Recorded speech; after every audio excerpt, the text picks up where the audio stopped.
Hello again guys, as always I'm yours teacher Cedric. So uno munsi munyemere turebere hamwe play yitwa Caucasian Chalk Circle, ikaba yaranditswe na Bertolt Brecht. So the Caucasian Chalk Circle tugiye kurebera hamwe summary yayo.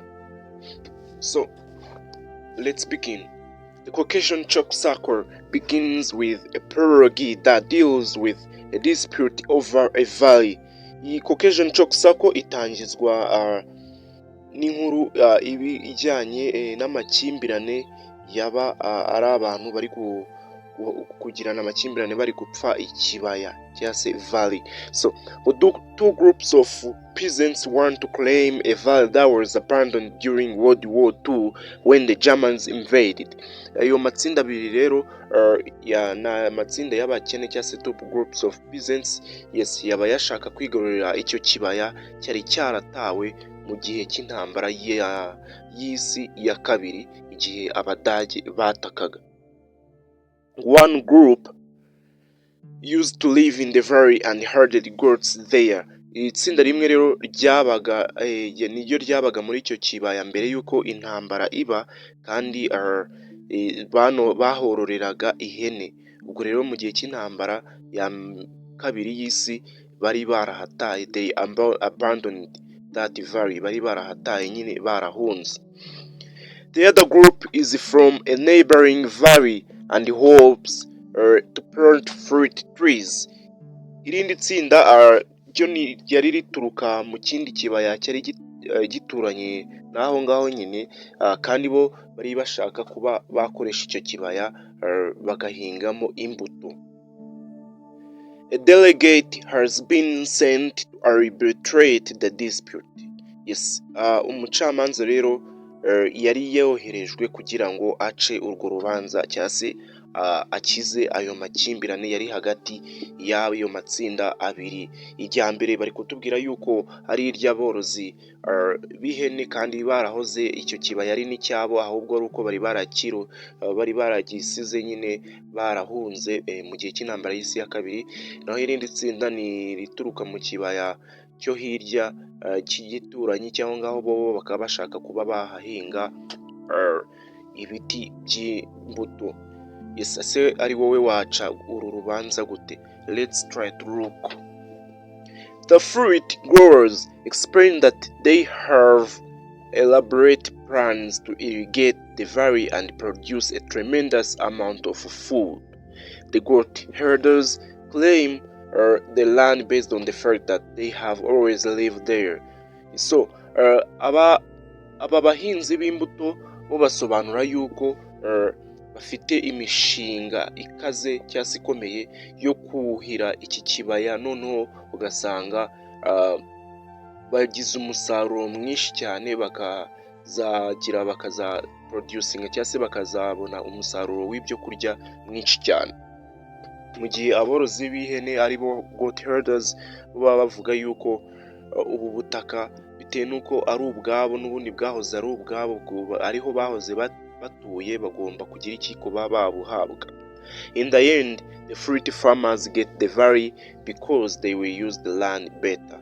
Yes, uri kumva rero aba borozi b'ihene bo baba bashaka ubwo butaka bitewe n'uko nyine bari kuvatira ubwacu, ntabwo baba bari kugaragaza se tuzabukoresha iki, tuzabubyaza umusaruro muri ubu buryo. Fane rero bwa nyuma na nyuma birangira abo borozi abo bahinzi b'imbuto aribo batsindiye kino kibaya bitewe n'uko aribo bazagikoresha neza, bakaproducinga tremendous amount of food cyangwa ibyo kurya bihagije, ugasanga nyine baciye ikintu cy'inzara muri ako gace. The peasants then hold a small party and a singer agrees to tell them the story of the chalk circle. Yes, noneho rero abo baturage bahita bagira akantu k'akarori gatoya, noneho hakaza umuntu w'umuririmbyi akahita bemera akavuga ati mureke mbabwire inkuru ya chalk circle cyangwa se ya circle cyangwa se uruziga rushushanyishijwe ingwa chalk. The Caucasian Chalk Circle is actually two stories that come together at the end. Yes, Caucasian Chalk Circle rero cyangwa se urubuga uruziga rw'ingwa rwashushanyijwe nyine mu gace ka Caucasian. Caucasian ni a name of the place in USA, yes. So urwo ruziga rw'ingwa rwashushanyijwe mu gace ka Caucasian, ubundi mu busanzwe mu by'ukuri ni inkuru ebyiri ziza guhura mu mpera zayo. They came together at the end, mu mpera z'iyi play yacu. The first story is that of Grusha and the second story is that of Azdak. Inkuru ya mbere ni iya Grusha, iya kabiri ni iya Azdak. Both stories begin in a Caucasian city ruled by a governor. Izi nkuru zombi zitangirira mu mujyi wa Caucasian ubu uyobowe na guverineri. Bikumva inkuru zitangira ahantu hamwe zigatandukana mu mpera zikaza guhurira hamwe. Let's try to talk about it. Yes, uzihera mu mujyi wa Caucasian ubu uyobowe na guverineri. Who serves as Grand Duke? Who serves a Grand Duke? Uwo guverineri we abakorera uwitwa Grand Duke, yes, Grand Duke. The governor has just had a child. Michael and his wife Natera is incredibly jealous of the attention that he gives to his son. Yes, uyu governor uyu muyobozi uyoboye uyu mujyi wa Caucasian wa Caucasian City, yes, umujyi wa Caucasian, abafite umwana witwa Michael cyangwa se Michelle, noneho afite n'umugore witwa Natera, ariko bakatubwira ngo uyu Natera aba agirira jealous cyangwa se ishyari ukuntu papa w'umwana cyangwa se governor aba yita cyane, aba giving much attention umwana we umuhungu ari we Michelle cyangwa se Michael. The governor's brother, the Fat Prince, stages an insurrection on Easter Sunday. Yes, umuvandimwe wa guverineri ari we witwa the Fat Prince aza gukora ikintu wakita yes coup d'etat cyangwa se insurrection, akayikora on Easter Sunday, kuri Pasika, ku cyumweru cya Pasika. So he kills the governor and forces the governor's wife to flee. Akora iyo coup d'etat, akica guverineri, noneho umugore wa guverineri we akamutera ishyanga cyangwa se akamwirukana, cyangwa se ibyo nyine kuba umugabo we aba apfuye nawe agahita ajya mu buhungiro agahunga agakiza amagara ye. In her haste she leaves behind her child. Nuko guhunga rero aza gusiga umwana we inyuma, akamusiga aho ngaho we agakiza amagara ye. Uri kumva hano uyu mubyeyi ntago aba asa nkaho yita ku mwana, yitaye ku buzima bw'umwana we akiza amagara y'agahunga, umwana akamusigaho. The Grand Duke and many of the soldiers flee as well. Yaba Grand Duke ndetse n'abandi basirikare benshi nabo rero barahunga. Grusha, a kitchen maid, becomes engaged to a soldier named Simon. Bakatubwira umukobwa witwa Grusha akaba ari umukozi wo mu rugo aho ngaho, ni umukozi wakoraga aho ngaho kwa governor, aza kundana n'umusirikare witwa Simon. Soon thereafter, during the coup, she has Michael handed to her.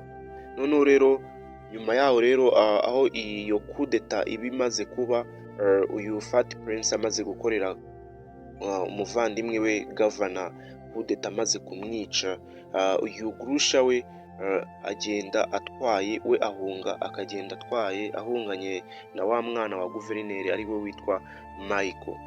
She hides the child from the Fat Prince and his soldiers, thereby saving the child's life. Nuko rero ahisha uwo mwana, akamuhisha Fat Prince ndetse n'abasirikare biwe kugira ngo nyine abashe kuba yakiza ubuzima bw'umwana. Uri kumva uyu mukobwa Grusha ashira ubuzima bwe mu kaga ari gutabara ubuzima bw'uyu mwana mutoya Michael. She then takes Michael with her and flees the city heading north. Nuko rero afata uwo Michael bagahungana, akamuhungisha uwo mujyi, akagenda agana mu gice cy'amajyaruguru. After spending most of her money and risking her life for the child, she arrives at her brother's house. Yes, ngo nyuma rero iyo uyu mukobwa aba amaze gutakaza amafaranga ye hafi ya yose ndetse no gushira ubuzima bwe mu byago ku bw'umwana, uri kumva nyine mu nzira uwo mwana bari kugenda amugurira ibyo akeneye, yasonza akagira icyo agura ibiki n'ibiki, niba ari amata like that nyine, uri kumva no gushira ubuzima bwe mu byago, aza kugera ku nzu y'umuvandimwe we cyangwa se ya musaza wiwe, ndi kuvuga Grusha. He allows her to live there over the winter. Uyu mu brother wa Grusha rero amwemerera kuba aho ngaho igihe cya winter cyangwa se muri cya gihe cy'ubukonje, muri iyo sezo yonyine y'ubukonje. When spring arrives, Grusha's brother forces her to marry a dying man from across the mountain. Igihe cya spring kigeze rero, ngo abize geography barabyumva fresh, hari spring, hari summer, hari winter, hari na autumn. Rero nyuma ya winter irangiye, mu gihe cya gihe cy'ubukonje kirangiye, binjiye mu gihe cya spring, umuvandimwe wa Grusha aza kumuhatiriza kuva ati mvira ahangaha, agenda ajya gushyingirwana n'umugabo urembye cyangwa se dying man uba utuye iyo hirya mu misozi. Impamvu uyu ari dying man ni uko nyine n'umugabo uba warigwaje akirembya bitewe n'uko nyine aba ari gutinya kuba yajya ku rugamba, niyo mpamvu bari kumwita dying man. Uwo niwe umuvandimwe wa Grusha amuforcinga cyangwa se amuhatiriza kuba yagenda bagashingirwana. They hold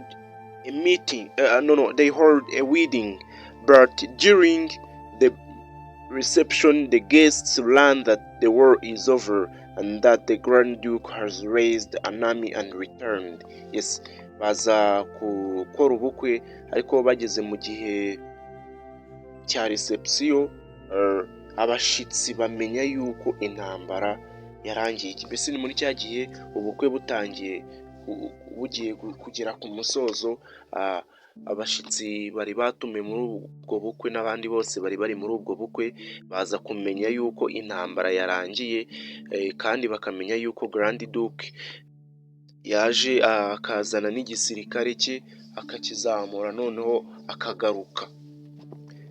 Yes, the dying man Jusup realized that he can no longer be drafted into the war. Uyu mugabo rero urembye ari we Jusup aza kumenya yuko noneho atazajyanwa mu ntambara ubwo yarangiye. He can no longer be drafted into the war. He miraculously recovers and throws all the guests out of the house. Ngo mu buryo butangaje rero kandi bunasekeje, aza guhita akira akimara kumenya yuko intambara yarangiye, ahita akira noneho agahita yirukana abashitsi bose akababwira ati mumvire mu nzu. Grusha, now stuck with a husband she did not want, is forced to become a good wife to him. Grusha rero bikumva abasigaye ari umugabo watigeze ashaka, abahatirijwe noneho agatangira kuhatirizwa kuba yamubera umugore mwiza.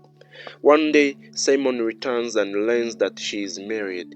Noneho wa musirikare nyine wo bakundanaga abatashye avuye ku rugamba akamenya yuko cyangwa se akabona ko umukobwa ari we Grusha yashingiwe.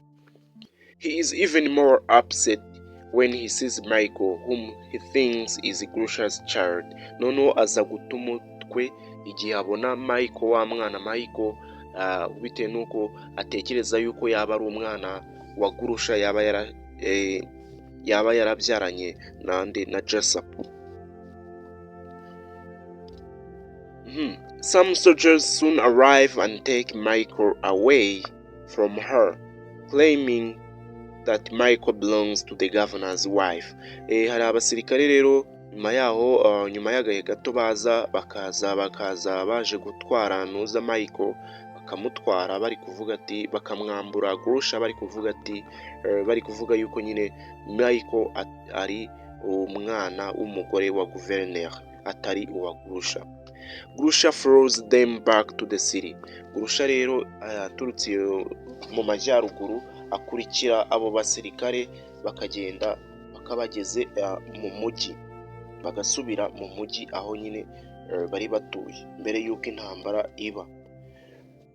The next story iyo yari inkuru ya mbere ya Gurusha. Noneho twagiye ku nkuru ya kabiri, bakaba ariyo banatubwira yuko iraza guhurira in the end.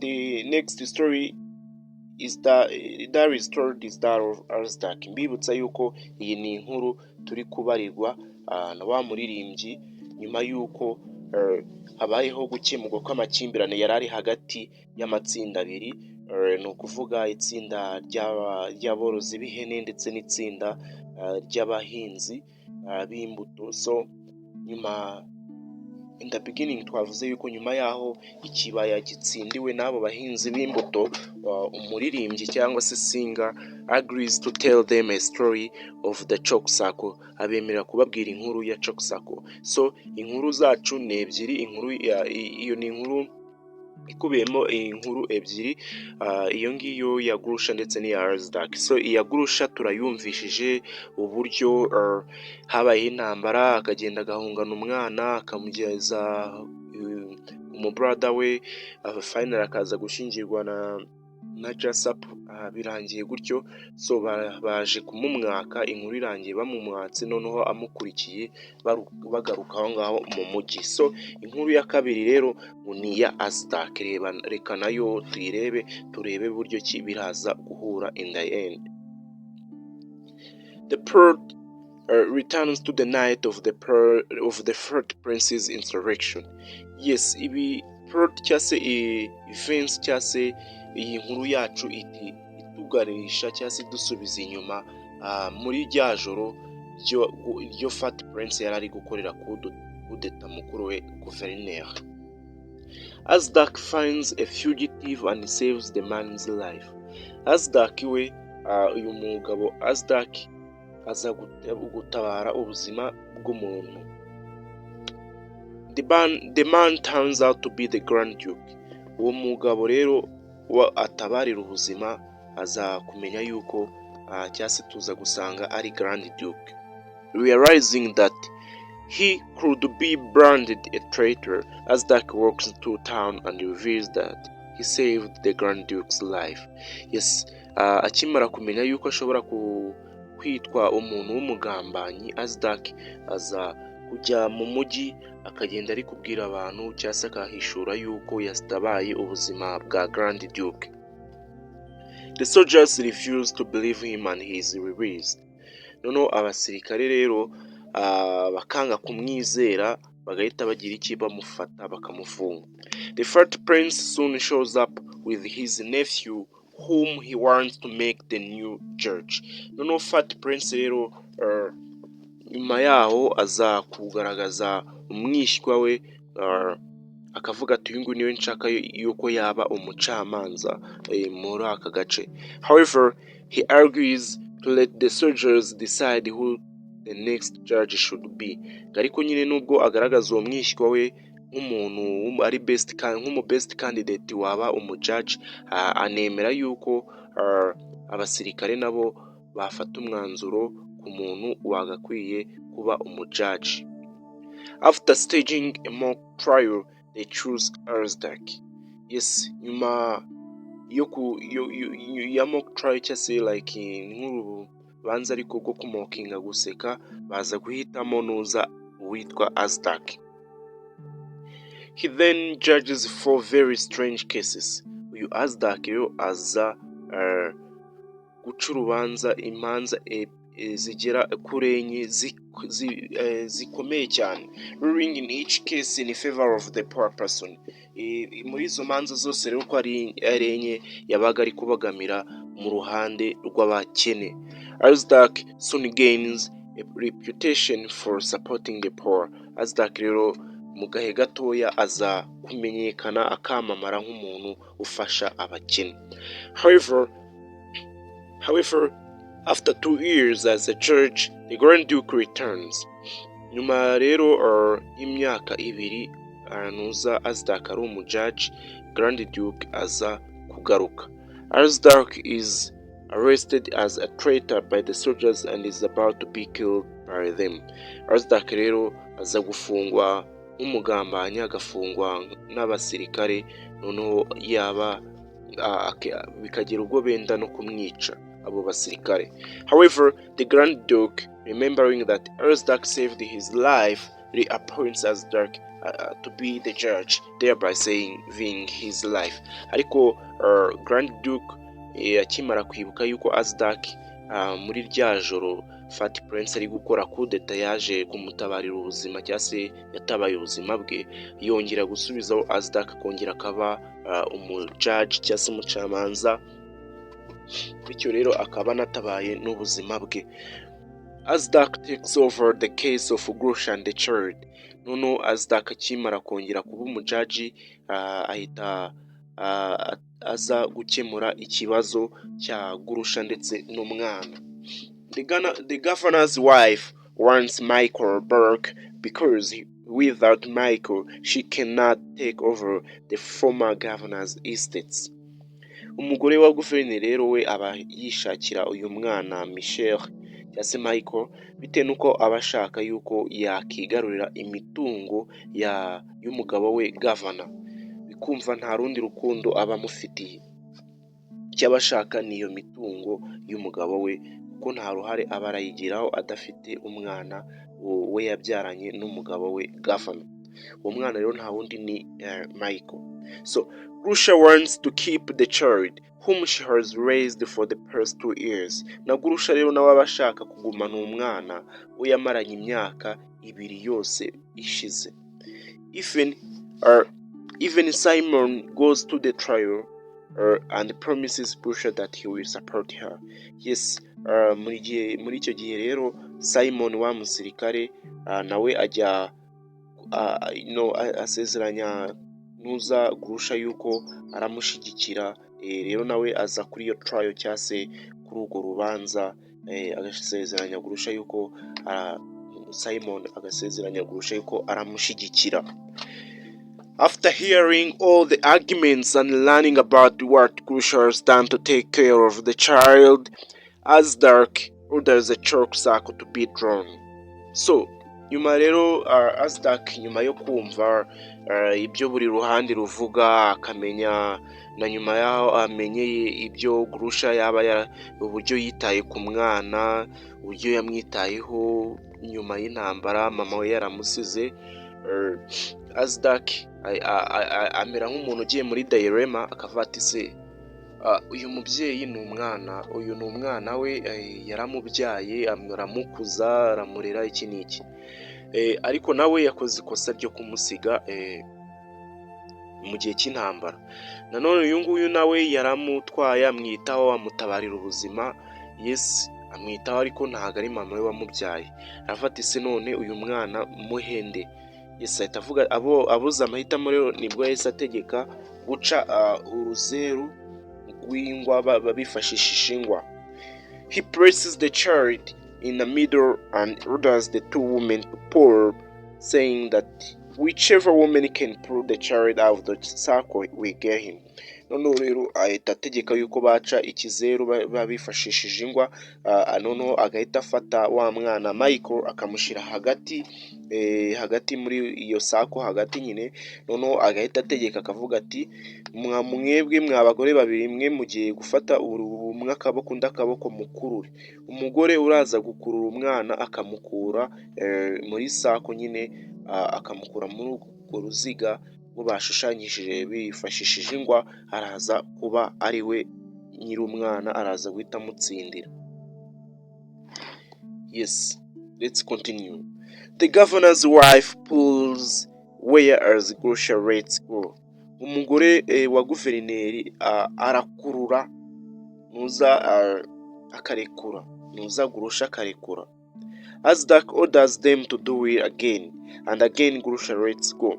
Yes, uko byagendaga nuza Grusha yakururaga umwana na Michael na nuza na Natera cyangwa se mama we agakurura, Grusha yabona akana basa nkaho bagiye kugacamo kabiri akakarekura kakagenda. Noneho yabikoze inshuro ya mbere, Azdak aravuga ati mwongere musubiremo. Nanone bigenda gutyo, Gurusha akarekura umwana, mama we agakurura amwijyana, bityo akamukurura nyine, Gurusha we akamurekura kugira ngo batamucamo kabiri.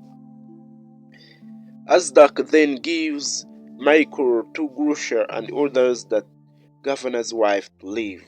Nuko rero Azdak nk'umucamanza w'umunyabwenge, nyuma yo kubona yuko Gurusha ari we muntu ufitiye impuhwe umwana, yo kuvuga ati kabone niyo bamutwara ariko ntapfe, wenda akaba muzima.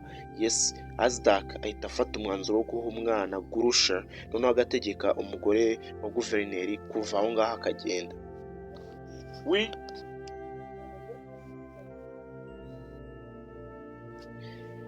He confiscates Michael's estate and makes them into public gardens.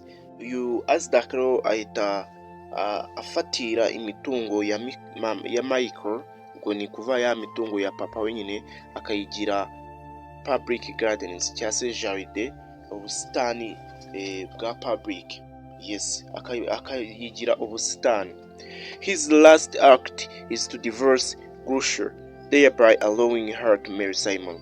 Yes, igikorwa cye cya nyuma ni uguha gatanya Gurusha, akayimuha gatanya hagati ye ndetse na dying man, noneho bityo akahita yemerera nande Simon kuba yashingirwa na Gurusha. During the dancing that follows, Azdak disappears forever. Yes, mu mbyino rero ikurikira nyuma yaho nyine Gurusha na Simon baba bari gusezerana, Azdak we ahita abura iteka ryose, ntabwo yongera kugaragara muri iyi play yacu. So uburyo rero aza guha gatanya ni mu buryo bumeze nko kwibeshya, mu rubanza yibeshyaho, akibeshya agashiduka yahaye gatanya Gurusha na dying man. Ibyo bikaba bimugiriye akagira izo opportunities cyangwa se faveur, akagira amahirwe agahita yishingirwanira na Simon, uwo ni Gurusha ndi kuvuga. So guys, this is the end of the Caucasian Chalk Circle summary. I hope that we be together in the next part of this lesson, aho tuzarebera hamwe maybe themes zayo, characters and characterizations, n'ibindi byinshi bigenda biyivugaho. So I was yours, Teacher Cedric. I really love you guys.